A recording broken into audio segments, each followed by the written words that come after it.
I don't think we've seen a military expansion or modernization ever in peacetime on this scale. It's huge. It is scary. Ian, Marine General Stephen Sklenka recently dismissed the idea of China being a near-peer threat.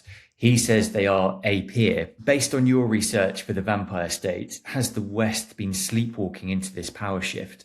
I think we sort of slept walk into it, I think, for many years.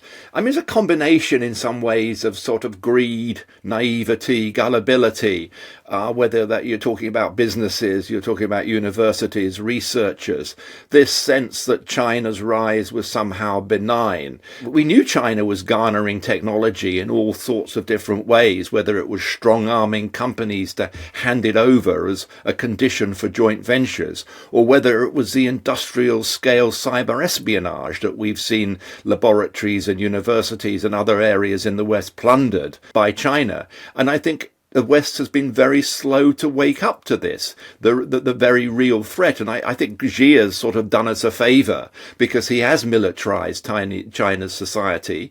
He has stripped away any facade of that China does not have the ambition to lead the world, to impose a new international order. He is much more ambitious. I think if you look at people before him, the old saying that came from Deng Xiaoping, the architect of the reforms, China will bide its time. I think Xi takes the view that China's time has come, that China is going to lead the world in leading technologies. And of course, all these technologies have an important part to play in military modernization and the flexing of military muscle. I think the West was slow to wake up, but now it has. It's looking at the military build-up. It's looking at what's driving the Chinese economy. The military build-up, I think it's rare to see anything like this in peacetime.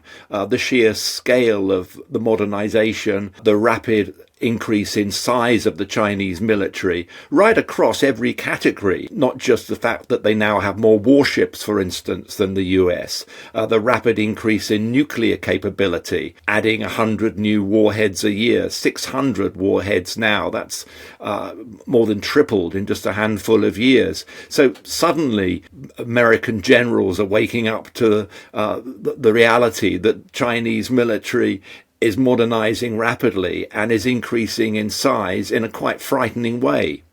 In your book, you describe China as a vampire state siphoning off Western tech. Has that economic vampirism been the direct fuel for the massive military machine the general is now so worried about? It has. I mean, what the difference between, say, the war we're seeing in the Gulf and before that, the intervention in Venezuela, I mean, these were basket cases economically. Iran is, but of course can still inflict considerable damage in other ways. But China's rise has been built on the back of widespread espionage, widespread theft of technology, piracy. And China has a policy of transferring this technology to the military. It's called civic military fusion. They have a policy whereby a whole swathe of laws whereby every Chinese company, every Chinese researcher, university is obliged to help the security services and the intelligence services of China. So they have a system for funneling know-how and technology to the military. And China's rise has been built to quite a large extent on theft, on the acquisition of Western know-how by every available means. And now they have a formidable technological base of their own. They have achieved modernization in many fields. They're advancing rapidly in areas like artificial intelligence. And of course, the military is one of the biggest beneficiaries of this. You mentioned shipbuilding earlier. China's capacity is now 230 times that of the US. Does the West even have the industrial muscle memory left to compete with China? That's an issue. That is a serious issue because, of course, it's not just that China's military is rapidly modernizing and increasing in size. It's just that China also has the industrial capacity to feed it, whether it's with ships or other equipment. And yes, the navy is rapidly expanding. Not only that, but every ferry now that comes out of shipyards on the Chinese coast has to be equipped, has to be prepared, and have the strength to carry tanks, armoured vehicles and other such equipment, with one eye on a possible invasion of Taiwan. China's coast guard in the South China Sea is bigger than the navies of the countries in that region.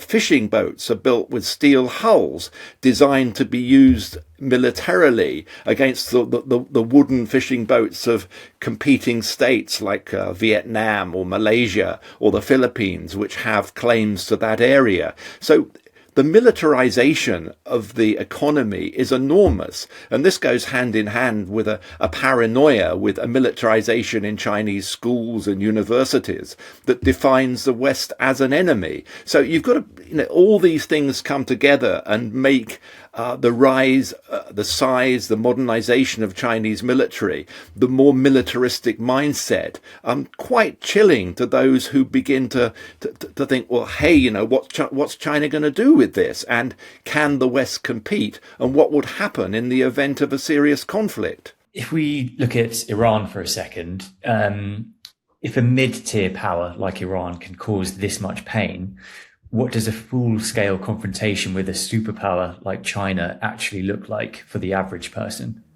It could look very, very scary. I mean, I think a lot of people are trying to learn from these conflicts. Taiwan's trying to learn from the conflict in Ukraine. How do you keep a far bigger power at bay and inflict pain on them? And China itself will be looking at the conflict in Ukraine and looking at the missteps of Russia and how everybody's trying to learn from everybody else. And I think one of the things that's worth bearing in mind is that, China's got all these shiny new military toys, if you like, but most of them are untried in conflict. The last major war China fought was when it invaded Vietnam in 1979 and came away with something of a bloody nose at the hands of the more hardened Vietnamese. Yes, it's fought grey wars, its intimidation around Taiwan, South China Sea, the Himalayas and elsewhere, but it hasn't fought a full-on war. And so a lot of this stuff is not tried and tested. And also in modern warfare, one of the biggest challenges is coordinating all the different elements, whether it's cyber, information warfare, the Air Force, the Navy, and the ability to coordinate all these elements in a modern battlefield is a real challenge, which China has not yet shown the ability to master. So it's very interesting when you look at what comes out about the rival sizes and equipment of different armies, and then ask, well, how are they able to use it? Are they able to actually coordinate it? I mean, one of the interesting things recently for China, for instance, is this massive purge of senior generals in the People's Liberation Army, something like 100 of them over just 3 years. Just this week, 2 former defense ministers got suspended death sentences for supposed corruption, although that's a bit of a catch-all in China. It's a very elastic phrase which covers all sorts of opposition to Xi Jinping. Some people have argued that for all the kit they have, that this purge imposes a question mark over China's ability to actually fight when you've got the leadership of the PLA decimated by corruption investigations. So it's interesting, and you've got these US generals now looking at this formidable fighting force with all its shiny new kit and thinking, hey, this is worrying. But at the same time, there are others saying, well, look at the purges, look at the challenge of modern warfare. And is China up to that? But sadly, you may only learn that in the circumstances of an actual conflict. Yeah, just trying to get a measure of China. If if there was a direct hot conflict, one of the things that we're seeing with Russia, with Putin, is the rate of soldiers is they're not hitting their targets. So people don't want to fight in Ukraine from the looks of it. So how motivated are the Chinese public? How willing are they to die for taking Taiwan? Would they obviously have the numbers in terms of their population, but are they willing to? Are they becoming a middle class that doesn't really want to fight in a war? They want to drive a Range Rover. It's a good question, and it's very difficult to gauge public opinion in a country like China, where it's dangerous to express a view which is seen as critical of the Chinese Communist Party. Certainly recently under Xi Jinping, the Communist Party has become a rabid nationalist party. I mean, it's very xenophobic. It's very hostile to outsiders. There's a whole load of patriotic so-called education that goes on in schools. There's been a militarization at schools in terms of what they're required to do. So yes, there's been a lot of chest thumping in nationalist terms, and a lot of that concentrates on Taiwan. A lot of it is anti-American, anti-Western. But would China have the stomach for the sort of conflict that we've seen in Ukraine, with the sort of losses that have been imposed on the Russians? And as one senior general said to me on a recent visit to Taiwan, he was comparing that road to Kyiv, where Russia took such embarrassing losses early in the conflict. And he said, that's the South China Sea. That's the equivalent of, the road to Taiwan. And it's very, very difficult to launch a full-scale invasion down our back road, and we're aware of that, and we would be seeking to inflict massive losses on them. I mean, America is aware that this military build-up is designed in part to threaten their bases in the region, to threaten their aircraft carriers. They've been moving to a policy more of having access agreements, say with the Philippines. So instead of having large sitting bases, military targets, if you like, they have access agreements, which means there are supplies kept and they can ramp up these places rapidly as and when they're needed. They're looking to target choke points around the region where Chinese vessels would be looking to get out into the Pacific. So there is a lot of thinking going on about how you combat this apparent Chinese superiority in numbers. But of course, we've also seen China targeting a number of these bases with cyber tools as well. The Americans discovering malware embedded in systems in Guam and elsewhere, designed to destroy them or sabotage them in the event of a conflict. So there's a lot of this stuff going on in the background, beneath the surface, and then now and again we get these dire warnings from US generals. There's a lot of thinking going on. How much of that is reflected at the top of the Trump administration is harder to say, but certainly in military circles. Would you mind just summarizing how Xi's power works? What's the structure of the Chinese system, if you can? In terms of what Xi has done is centralize power around himself in a way that we haven't seen since the reform era began in China. It used to be more of a collective leadership. Now it's all about Xi. He has concentrated power around himself. He has effectively turned himself into a leader for life. He's got rid of term limits, unofficial term limits, which used to be just 2 terms, and restrictions on the age to which you can serve till. He's swept those away in the same way, interestingly, that Putin did. So Xi effectively has given himself a job for life, and he has concentrated power around him in a way that we haven't seen before, not since the days of Mao Zedong, before the reform era emerged. The exercise of control over the military has been done through a military commission, which was traditionally Xi plus 6 other generals. Only one of those generals is left standing.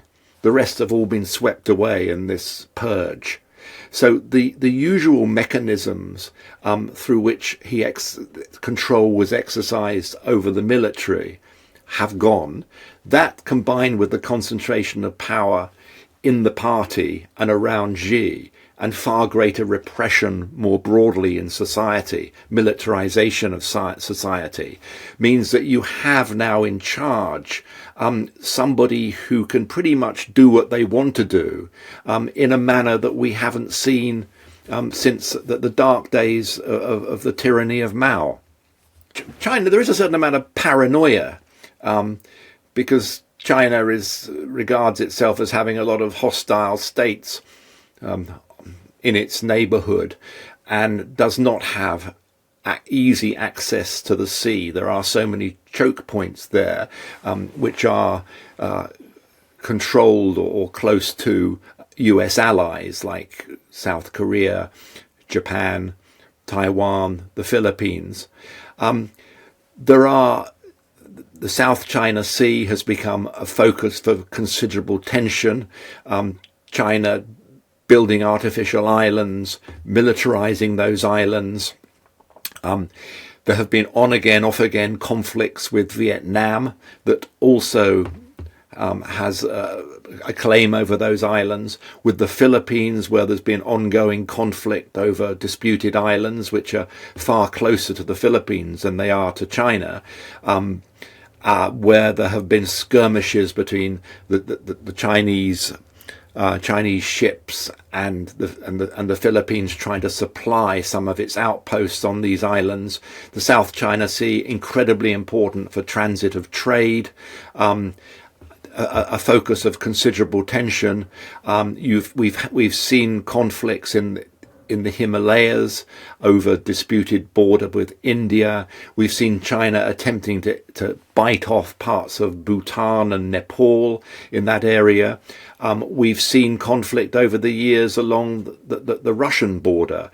One of the reasons why a lot of people think that ultimately this partnership is unstable is because of the fractious history between the Soviet Union, then Russia, and China. And in fact, China bangs on a lot about 100 years of humiliation and the rapacious Western powers who took slithers of land from them, like Hong Kong, for instance. But in fact, the most rapacious power in the 19th century was Russia, that took, I think, 1,500 square kilometers of land from Russia, huge swathes of land north of the Amur River in the Far East, the modern Russian city of Vladivostok. These were all part of China. And Chinese nationalists have not forgotten this. Only last week, new statistics came out in Russia showing this rapid depopulation of the Far East, people leaving the Far East and Siberia because it's becoming a very economically deprived neighborhood. But at the same time, there's this deep paranoia because you have a very populous and much richer China just the other side of the border, and already very many Chinese people coming to work in the Russian Far East, which fuels this paranoia among Russian nationalists about Russia's inferior position in that partnership, and a failed Russian state effectively leaving itself wide open to have swathes of land taken by China.